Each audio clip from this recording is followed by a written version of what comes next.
जय हिंद जय हिंद। वेलकम मेरे प्यारे बच्चों। तो हाँ, आप लोग कैसे हैं जी? तो आशा उम्मीद करते हैं कि आप सभी काफी अच्छे होंगे, स्वस्थ होंगे, मस्त होंगे। मेरे बच्चे, तो बहुत देर से आप लोग संस्कृत की क्लासेस का इंतजार कर रहे थे, तो आपका इंतजार का पल हुआ समाप्त। अब आ गए हम लोग संस्कृत की क्लासेज में। आप लोग कोशिश कीजिएगा कि सर जी को ढेर सारा प्यार दीजिए प्यारे बच्चे। और आज हम लोग संस्कृत का लास्ट क्लासेज हम लोग पूरे करेंगे। और फिर जो रिवीजन का एक मौका है बाबू साहब, आज रात भर ही है बाबू साहब, ठीक है ना? कि आज की रात बाबू साहब, ठीक है बाबू साहब, ठीक है। आपको मौका है तैयारी करने का प्यारे बच्चे, मैं आपको बता दूं। समझने का प्रयास करोगे प्यारे बच्चे, ठीक है? ये संस्कृत परीक्षा यानी जो संस्कृत आपका जो है बाबू 19 फरवरी को जो होने वाला है, 19 फरवरी को प्यारे बच्चों एग्जाम जो होने वाला आप सभी का, ये देखो पूरा समाप्त करेंगे आज हम संस्कृत का, है ना? चैप्टर 1 से स्टार्ट करेंगे, लास्ट एंड कर देंगे, ठीक है? तो ये आपका स्पेशल सब बाबू सब लड़ेगा प्यारे बच्चों, याद रखोगे। सब प्रश्न आपके बिहार बोर्ड एग्जाम में देखने को आपको मिलेगा, कोई दिक्कत वाली बात है ही नहीं, ठीक है प्यारे बच्चे, है ना? चलिए, सबसे पहली बात हो गया प्यारे बच्चों, निबंध, है ना? कौन सा आएगा सर? बोला सर निबंध कौन सा आएगा? कोई दिक्कत वाली बात नहीं प्यारे बच्चे, आपको टेंशन नहीं लेना है, ठीक है? आपको टेंशन लेना ही नहीं प्यारे बच्चे। मैं आपको बता देता हूँ कि सबसे पहले देखो, आप सब गद्यांश तो लिख ही लोगे, ठीक है? गद्यांश लिख ही लोगे प्यारे बच्चों। 10 अंक का आपका जो है गद्यांश आएगा, वो आप लिख ही लोगे, ठीक है ना? लिख लोगे, ठीक है? और आपका ये पत्र लेखन जो आता है, क्या जी? पत्र लेखन जो आता है मेरे लाडले, पत्र लेखन जो आता है वो आपका 5 अंक का पत्र लेखन आता है। कितने अंक का? 5 अंक का। ये आप बना लोगे, सब में यही होता है बाबू सब, ठीक है? और आप सभी का बाबू सब निबंध आएगा प्यारे बच्चे, निबंध आप लिख लोगे। निबंध किसी पे भी तैयार कर लीजिए, कोई दिक्कत वाली बात नहीं, आएगा तो लिख सकते हो, ठीक है? आप इतना प्रैक्टिस कर लीजिए कि आपको, है ना, कहीं से भी पूछे आप बना सकते हो। ये 5 अंक का आपका 20 मार्क यहीं से कंप्लीट होगा। चलो अब, है ना, हम लोग ऑब्जेक्टिव को कुछ कुछ देख लेते हैं, ठीक है? 13 अंक का, है ना, होता है। ओहो सॉरी सॉरी जी, मिस्टेक हो गई, है ना? संस्कृत की बात हो रहा है ना। चलिए, हाँ प्यारे बच्चों, 13 अंक का होता है, ठीक है? हाँ हाँ, चलिए। आपका है बाबू सब, है ना प्यारे बच्चे ना, आपका जो है ना निबंध हो गया, पत्र लेखन, ये सब मिलाएगा आपको, तो यहीं से, है ना, फिक्स हो जाएगा। जी जी, हाँ जी, समझ गए, मिस्टेक्स हो गया था, ठीक है प्यारे बच्चे? क्या चीज है ना, पर आएगा आप सब, है ना? आप लोग देख किसी पे भी लिख लीजिएगा प्यारे बच्चे, हम आपको बताएंगे लास्ट में, हम बता देंगे आपको, कोई प्रॉब्लम्स नहीं होगा आप सब। चलिए ठीक है, तो मेरे प्यारे बच्चों, है ना, हम लोग संस्कृत की क्लासेज में चलते हैं। और अब सब संस्कृत की क्लासेज में चलते हैं, और चैप्टर वाइज जो है पहले ऑब्जेक्टिव को देख लेते हैं ना।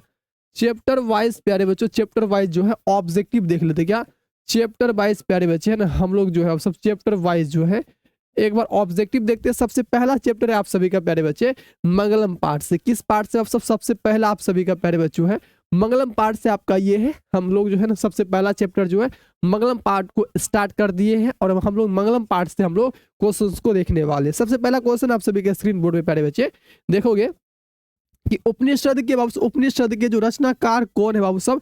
तो तो उपनिषद के प्यारे बच्चों रचनाकार कौन है? तो आपको याद होगा कि महर्षि गुरुजी वेद व्यास जी। कौन बाबू? महर्षि वेद व्यास जी। कौन प्यारे बच्चे? महर्षि वेद व्यास जी। नेक्स्ट क्वेश्चन है कि मंगलम पाठ के रचनाकार कौन है? तो आपसे महर्षि वेद व्यास जी आपके ये हो जाएंगे। नेक्स्ट क्वेश्चन से देखोगे कि मंगलम पाठ में कितने मंत्र संकलित है? तो आप सभी को याद होगा कि सर 5 मंत्र गुरुजी संकलित है। कितने मंत्र? 5 मंत्र संकलित है।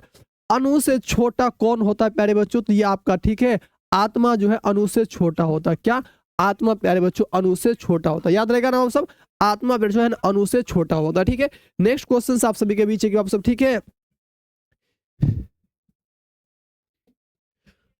किसकी जय जयकार होती प्यारे बच्चे? तो सत्य की बाबू सब जय जयकार होती है। आपको याद होगा कि सर जी सत्य की, सर जी जय जयकार होती है। ऑप्शन ए होगा सर जी, सत्य की गुरुजी जय जयकार होती है। नेक्स्ट क्वेश्चन है 6 नंबर प्रश्न है प्यारे बच्चे की बहती नदी बाबू सब कहाँ मिलती है? तो ये आपका होगा ऑप्शन नंबर सी बाबू सब, समुद्र में मिलती है ना। समुद्र में बहती नदी मिलती है। ऑप्शन नंबर आपका होगा C is the right answer. समुद्र में प्यारे बच्चों बहती नदी मिलती है। कहाँ पे जी? समुद्र में बहती नदी मिलती है, ठीक है? नेक्स्ट क्वेश्चन से कि जंतु के हृदय रूपी गुफा में बाबू सब क्या स्थित है? अब देखो यहाँ पे तत्व प्यारे बच्चे आपका होगा तत्व स्थित है सर जी, ठीक है? ऑप्शंस आपका होगा A is the right answer, 7 number का सर जी तत्व स्थित है, ठीक है? नेक्स्ट क्वेश्चन से कि ब्रह्मा को प्राप्त करने के विषय में बताया गया है। तो ब्रह्मा को प्यारे बच्चों प्राप्त करने के विषय में बताया गया है तो मुंडकोपनिषद में, है ना, मुंडकोपनिषद में। ऑप्शंस आपका होगा D is the right answer, Mundakopanishad में ऑप्शन डी होगा। देवलोक का मार्ग किससे प्राप्त होता है? तो बाबू सब याद रखोगे सत्य से बाबू सब देवलोक का मार्ग प्राप्त होता है। ऑप्शन नंबर आपका होगा A is the right answer. सत्य से क्या होता है बाबू सब? देवलोक का बाबू सब मार्ग प्राप्त होता है। सत्य से प्यारे बच्चे देवलोक का मार्ग प्राप्त होता है। ऑप्शन ए होगा, ठीक है? ऑप्शन ए होगा। ठीक है, नेक्स्ट क्वेश्चन आप सभी के बीच है कि सत्य से बाबू सब क्या प्राप्त होता है, तो आपको मालूम होगा, अभी जस्ट पढ़े हैं सर जी, देवलोक का रास्ता जो है सर सत्य से प्राप्त होता है। ठीक है, नेक्स्ट क्वेश्चन मृत्यु को वश में कौन कर लेता है प्यारे बच्चे, तो विद्वान लोग जो है सब मृत्यु को वश में कर लेता है। ऑप्शन नंबर आपका होगा C is the right answer, है ना। विद्वान लोग जो है सब मृत्यु को प्यारे बच्चे वश में कर लेता है। Single boy, option C. हाँ बाबू, ठीक है। चलिए नेक्स्ट क्वेश्चन है कि किसकी जय नहीं होती, तो आपको मालूम होगा कि असत्य की बाबू सब जय नहीं होती। किसकी? असत्य की जय नहीं होती। ऑप्शन आपका देखिए बी हो जाएगा, असत्य की जय नहीं होती है। उपनिषद में किस महिमा का वर्णन किया गया है, तो उपनिषद में जो है बाबू सब ठीक है किस महिमा का वर्णन किया गया है, तो परम पुरुष महिमा का प्यारे बच्चे वर्णन किया गया। आपको है ना आंसर जो आपका होगा ऑप्शन डी हो जाएगा। उपनिषदों की संख्या बाबू सब कितनी है, तो आपको मालूम होगा कि सर जी 108 सर जी उपनिषदों की संख्या कितनी है, 108 उपनिषदों की संख्या है। आत्मा के गूढ़ रहस्य की किसमें व्याख्या की गई है बाबू साहब, आत्मा की प्यारे बच्चे गूढ़ रहस्य की किसमें व्याख्या की गई है, तो आपको याद होना चाहिए सर कठोपनिषद में ना, कठोपनिषद में। ऑप्शन आपका होगा A is the right answer. ठीक है, परमात्मा की महिमा का वर्णन बाबू साहब किसमें किया गया है, तो ईशावास्योपनिषद में, है ना जी, ईशावास्योपनिषद में। ऑप्शन आपका बी होगा। नेक्स्ट क्वेश्चन कि ज्ञानी लोग और अज्ञानी लोग में अंतर किसमें बताया गया है, तो ज्ञानी लोग और अज्ञानी लोग में अंतर किसमें बताया गया है, तो श्वेताश्वतर में बताया गया है ना, श्वेताश्वतर में बताया गया है। सत्य का बाबू सब ठीक है, प्रश्न आप सभी के बीच है कि सत्य का जो है, सत्य का प्यारे बच्चों खजाना जो किससे ढका हुआ है, किससे ढका हुआ, तो हिरण्य पात्र से जो है सत्य का खजाना किससे ढका हुआ, हिरण्य पात्र से जो है सत्य का खजाना प्यारे बच्चों ढका हुआ। ठीक है, हिरण्य पात्र से सत्य का खजाना ढका हुआ। ठीक है, नेक्स्ट क्वेश्चन से कि सत्य का खजाना बाबू सब कहाँ है, तो आप सब सत्य का खजाना जो है देवलोक में जो है सत्य का खजाना है। ऑप्शन आपका होगा C is the right answer. ठीक है, पाटलिपुत्र वैभव चैप्टर में हम लोग आ चुके हैं बाबू सब, पाटलिपुत्र वैभव चैप्टर में हम लोग आ चुके हैं। ठीक है, एशिया महादेश का सबसे बड़ा सेतु कौन है, तो सर जी गांधी सेतु। एशिया महादेश का सबसे बड़ा सेतु कौन सेतु, गांधी सेतु। जो एशिया महादेश का सबसे बड़ा सेतु है गांधी सेतु। ठीक है, नेक्स्ट क्वेश्चन से है कि यूनान का राजदूत कौन था बाबू साहब, तो मेगास्थनीज जो है यूनान का राजदूत था। ठीक है, मेगास्थनीज जो है यूनान का राजदूत था। पाटलिपुत्र किस राज्य की राजधानी है, तो आपका बिहार राज्य की राजधानी है पाटलिपुत्र। ऑप्शन आपका होगा A is the right answer. Mahavir Mandir कहाँ पर अवस्थित है, तो ये बाबू सब ठीक है पटना में अवस्थित है ना, महावीर मंदिर कहाँ पर अवस्थित है, पटना में अवस्थित है। नेक्स्ट क्वेश्चन से कि नगर की पालिका देवी कौन है, तो पटन देवी आपकी हो जाएगी। नगर की पालिका देवी कौन बाबू साहब, है ना, नगर की पालिका देवी कौन है, पटन देवी तो आपकी होगी, है ना, नगर की है ना। चलिए, नगर की पालिका देवी कौन है, पटन देवी। नेक्स्ट क्वेश्चन से कि कौमुदी महोत्सव कहाँ मनाया जाता है, कौमुदी महोत्सव कहाँ मनाया जाता है, तो याद होगा सर पाटलिपुत्र में जो है कौमुदी महोत्सव मनाया जाता है। कहाँ पे, पाटलिपुत्र में। ऑप्शन आपका प्यारे बच्चों सी हो जाएगा, है ना। किसके शासन काल में पाटलिपुत्र की शोभा तथा रक्षा व्यवस्था अति उत्कृष्ट थी बाबू साहब, तो चंद्रगुप्त मौर्य के शासन काल में। किसके शासन काल में, चंद्रगुप्त मौर्य के शासन काल में, है ना, चंद्रगुप्त मौर्य के शासन काल में। नेक्स्ट क्वेश्चन से कि पाटलिपुत्र का नामांतरण क्या है बाबू साहब, तो याद होगा कुसुमपुर। ऑप्शन आपका डी होगा कि सर जी इसका होगा सर जी कुसुमपुर। ठीक है, अगला प्रश्न देखिए आप लोग, कूटनीमता के रचनाकार बाबू साहब कौन है, तो आपको याद होगा मेगास्थनीज बाबू साहब। ठीक है, कूटनीमता के फिर जो रचनाकार कौन है बता सकते हो, मेगा है ना, दामोदर गुप्त का, सॉरी दामोदर गुप्त प्यारे बच्चों, है ना, दामोदर गुप्त हो जाएगा। नेक्स्ट क्वेश्चन है चंद्रगुप्त है ना किस वंश का बाबू साहब संस्थापक है, तो मौर्य वंश का संस्थापक है। ऑप्शन आपका ए होगा, मौर्य वंश का संस्थापक है। सिखों के 10वें गुरु कौन थे, तो गुरु गोविंद सिंह जो है बाबू साहब मेरे प्यारे बच्चे, ये जो है ना गुरु गोविंद सिंह जो है सिखों के 10वें गुरु कौन थे, तो है ना गुरु गोविंद सिंह। ऑप्शन नंबर आपका होगा A is the right answer. Next question, Pataliputra का बुद्ध काल में नाम क्या था, तो सब पाटलीग्राम। ऑप्शन नंबर आपका होगा C is the right answer, sir ji Patligram होगा। नेक्स्ट क्वेश्चन से है कि पटना के बाबू सब ठीक है किस दिशा में जो है, पटना के प्यारे बच्चे ठीक है, पटना के जो पटना के किस दिशा में जो है, किस दिशा में गंगा नदी प्रवाहित होती है, तो उत्तर दिशा में, पटना के उत्तर दिशा में गंगा नदी प्रवाहित होती है ना, पटना के उत्तर दिशा में बाबू सब गंगा नदी प्यारे बच्चे है ना प्रभावित होती है। ठीक है, चलिए नेक्स्ट क्वेश्चन देखने का प्रयास करोगे आप लोग, है ना। अगली क्वेश्चन से आप सभी के बीच है, किस काल में पटना का नाम पाटलीग्राम था बाबू साहब, तो बुद्ध काल में पटना का नाम पाटलीग्राम था। ये आपको याद होगा, बुद्ध काल में जो है पटना का नाम प्यारे बच्चों पाटलीग्राम था। ठीक है, अगली क्वेश्चन देखने का प्रयास करोगे। गोल घर बाबू सब कहाँ पर अवस्थित है? आप पटना में अवस्थित है। ठीक है, ये किस उद्देश्य से बनाया गया था? तो अनाज रखने के लिए बनाया गया था। आपको जो है एसएसटी में आपसे पूछेगा। ठीक है, किस उद्देश्य से बनाया गया था? पाटलिपुत्र का इतिहास कितना वर्ष बाबू सब पुराना है? तो 2500 वर्ष पुराना है। कितना वर्ष पुराना है? 2500 वर्ष पुराना है। चलिए, किस काल में पाटलिपुत्र का नाम प्रसिद्ध हुआ बाबू सब? तो किस काल में? तो मध्य काल में पाटलिपुत्र का नाम जो है प्रसिद्ध हुआ है ना जी। नेक्स्ट क्वेश्चन से, गांधी सेतु पुल कहाँ पर अवस्थित है? तो ये आप सभी का पाटलिपुत्र में जो गांधी सेतु पुल जो है अवस्थित है। कहाँ पे? पटना में आप सभी का गांधी सेतु है ना, पाटलिपुत्र में है ना गांधी सेतु पुल अवस्थित है। ठीक है, पटना शब्द की उत्पत्ति किस शब्द से हुई प्यारे बच्चे? तो पटनाथ से हुई। ऑप्शन आपका सी होगा। ठीक है, चलिए, पाटलिपुत्र में किस महापुरुष की जन्म स्थलीय है? तो आप सब गुरु गोविंद सिंह का। किसका? गुरु गोविंद सिंह का। ऑप्शन आपका सी होगा कि सर जी गुरु गोविंद सिंह का। ठीक है, गुरु गोविंद सिंह का मेरे प्यारे बच्चे। नेक्स्ट क्वेश्चन से देखो, अलस सहन अलस कथा चैप्टर में हम लोग आ चुके हैं। अब हम लोग इस चैप्टर को स्टार्ट करते हैं। इस चैप्टर में आपको कोई प्रॉब्लम्स नहीं होगा। सिंगल बॉय, चलिए ऑप्शन सी, ऑप्शन सी। ठीक है प्यारे बच्चे, और जितने भी स्टूडेंट हैं अगर और सारा प्यार दोगे प्यारे बच्चों तो और क्लासेज को हम जो है काफी है ना एकदम रोचक बना देंगे। ठीक है, चलिए नेक्स्ट क्वेश्चन से ऑप्शन मैथिल कोकिल के नाम से बाबू सब। ठीक है, ध्यान से देखो कि मैथिल प्यारे बच्चे कोकिल के नाम से बाबू सब कौन प्रसिद्ध है? ठीक है, मैथिल कोकिल के नाम से बाबू सब कौन प्रसिद्ध है? तो आपको याद होगा कि सर जी है ना मैथिल कोकिल के नाम से प्रसिद्ध जो है सर जी ये विद्यापति जी है। कौन है? विद्यापति जी। ऑप्शन ए होगा सर। अलस कथा पाठ में जो है, अलस कथा पाठ कहाँ से संकलित है? तो ये आप सभी का होगा पुरुष परीक्षा से संकलित है। कहाँ से?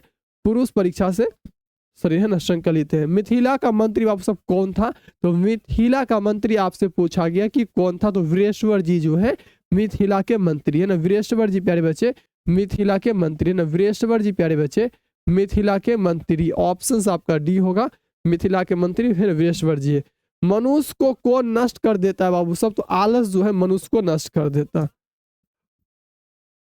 आलस मनुष्य को प्यारे बच्चों क्या कर देता है? नष्ट कर देता है। नेक्स्ट क्वेश्चन है कि भीषण भूख लगने पर भी कौन कुछ नहीं कर सकता है? तो आलसी लोग आपसे भीषण भूख लगने पर भी कुछ नहीं कर सकता। नेक्स्ट क्वेश्चन से, वीरेश्वर नाम का मंत्री बाप सब कहाँ रहता था?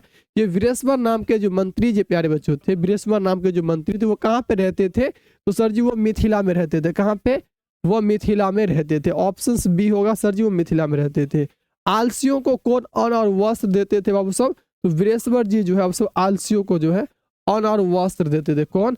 वीरेश्वर जी आलसियों को अन्न और वस्त्र देते थे। ऑप्शन आपका डी होगा। आलसियों पुरुष, आलसी पुरुष कितने थे प्यारे बच्चे? आलसी पुरुष कितने थे बाबू सब? ठीक है, आलसी पुरुष प्यारे बच्चे कितने थे? तो सर जी है आलसी पुरुष गुरुजी 4 थे। 2 ऑप्शन में 4 लिखा गया इसलिए ऑप्शन डी में 6 दे दिए। अलस का था पाठ में किस दोष का वर्णन किया गया? तो आलस दोष का बाबू सब वर्णन किया गया। किस दोष का? आलस दोष का प्यारे बच्चे वर्णन किया गया है ना। यमराज ऑफिशियल देखो कहता सर भैया नन हिंदी कराओ। ठीक है, इस वीडियो के ऊपर में जाओ, देखो वहां पे एसओसी शिक्षा ऑनलाइन क्लासेज है ना, कुछ शो कर रहा है ऊपर में हरा पट्टी में आपको कुछ शो कर रहा है। हरा पट्टी में कुछ शो कर रहा है। यहाँ पे देखो ऊपर में, देखो सबसे ऊपर में लिखा हुआ है शिक्षा ऑनलाइन क्लासेज। ऊपर में हरा पट्टी पे शिक्षा ऑनलाइन क्लासेज लिखा हुआ है। वहां पे एक लिंक दिया गया है, उस लिंक पे क्लिक करो। आपकी है ना नन हिंदी की लाइव हो रही है, उस लिंक पे क्लिक करो, आप नन हिंदी की लाइव क्लासेज में पहुंच जाओगे। ठीक है, नन हिंदी की लाइव क्लास में प्यारे बच्चे आप वहां से पहुंच जाओगे। यहाँ से कोई प्रॉब्लम्स नहीं होगा। ठीक है, वहां से आप डायरेक्ट जो है नन हिंदी की लाइव क्लास में पहुंच जाओगे, कोई प्रॉब्लम्स नहीं होगा। ठीक है, चलिए वहां पे क्लिक करो, नन हिंदी की क्लास में पहुंच जाओगे। चलिए, और जब लाइव है ना कट जाएगा तो फिर लाइव काट के फिर से चालू करोगे तो आपका लाइव है ना चैट ऑन हो जाएगा।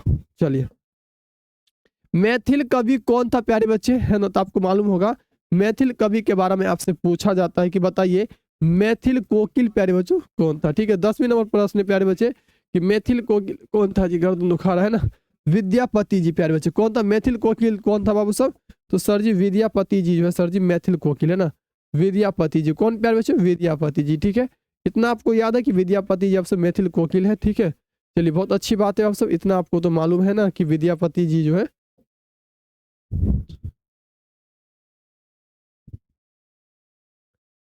मेथिल कोकिल हो गया। ठीक है प्यारे बच्चे, हम लोग आगे देखें।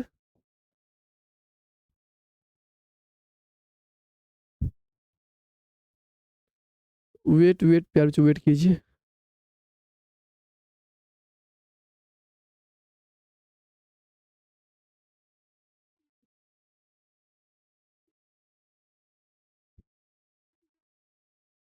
चलिए, अलस का सब अलस है ना, अलस कथा किस प्रकार का आप सब, ठीक है। कथा तो व्यंग्यात्मक है ना, व्यंग्यात्मक है, आपसे व्यंग्यात्मक ऑप्शन आपका ए होगा सर, व्यंग्यात्मक। ठीक है, व्यंग्यात्मक। बोलो बाबू उत्तम। अलस कथा पाठ के लेखक कौन है प्यारे बच्चों? अलस कथा पाठ के जो है लेखक के बारे में आपसे पूछा गया कि कौन है, तो ये विद्यापति जी। अलस कथा पाठ के लेखक कौन है? तो sir ji Vidyapati ji, option A होगा। नेक्स्ट क्वेश्चन, अलस कथा में आग क्यों लगाई गई थी बाबू साहब? तो आलसियों की परीक्षा लेने के लिए आग लगाई गई थी अलस कथा में। ठीक है, चलिए बाबू साहब ऑप्शन आपका बी होगा। बोलो उत्तम क्या बोल रहे हो बाबू? चलिए ऑप्शन से sir, option A sir, option से सर। चलिए ऑप्शन से होगा। ठीक है, नेक्स्ट क्वेश्चन है कि अलस कथा पाठ में किस महत्व का वर्णन किया गया है? तो बाबू साहब ठीक है, तो मानव गुण का वर्णन किया गया। किस गुण का? मानव गुण का वर्णन है। गरीब और अनाथों को प्रतिदिन कौन भोजन कराते थे बाबू साहब? तो बृहस्पति जी जो है भोजन कराते थे। कौन बाबू साहब? बृहस्पति जी। ऑप्शन आपका डी होगा, बृहस्पति जी। कारुणिक के बिना किसकी गति नहीं होती है? कारुणिक मतलब क्या होता है बाबू साहब? दयालु आदमी के बिना। ठीक है, किसके बिना? दयालु आदमी के बिना किसकी आप सब गति नहीं होती प्यारे बच्चे? ये आलसियों की गति नहीं होती। किसकी जी? आलसियों की बाबू साहब है ना प्यारे बच्चे, आलसियों की गति नहीं होती। किसकी? आलसियों की गति नहीं होती। ऑप्शन आपका डी होगा कि सर जी आलसियों की गति नहीं होती। ठीक है, अलसशाला में लगी आग को देखकर कौन भाग गए बाबू साहब? तो धूर्त लोग बाबू साहब भाग गए थे। ठीक है, नेक्स्ट है कि बाबू साहब संस्कृत साहित्य लेखिका, ये चैप्टर आपका ओपन हो गया। ठीक है, संस्कृत साहित्य लेखिका आपका ये चैप्टर प्यारे बच्चे ओपन हो गया। ठीक है, संस्कृत साहित्य लेखिका आपका ये चैप्टर प्यारे बच्चे ओपन हो गया। ठीक है, चलिए संस्कृत साहित्य लेखिका, चलिए ना इसको देखते हैं। क्षमाराव किस काल के प्यारे बच्चों कवि है? आपसे प्रश्न किया गया कि क्षमाराव जो है प्यारे बच्चे किस काल के प्यारे बच्चे कवि है? क्षमाराव किस काल के कवि है प्यारे बच्चे, बता सकते हो? क्षमाराव जो है किस काल के प्यारे बच्चे कवि है ना? क्षमाराव प्यारे बच्चों किस काल के कवि है?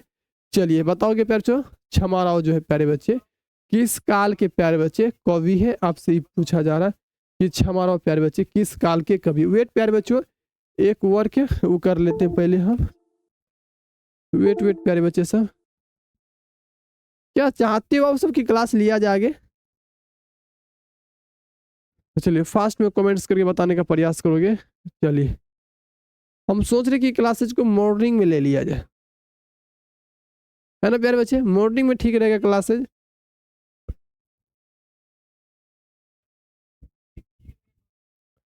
सोच रहे आप लोग, बताइए जो आपकी राय हो। मॉर्निंग में ठीक रहेगा प्यारे बच्चे क्लासेज? चलिए अब ये रिकॉर्डेड होने वाली है फिर क्लासेस, इसलिए बोल रहे हैं ये नाइट की क्लासेज रिकॉर्ड हो गई है।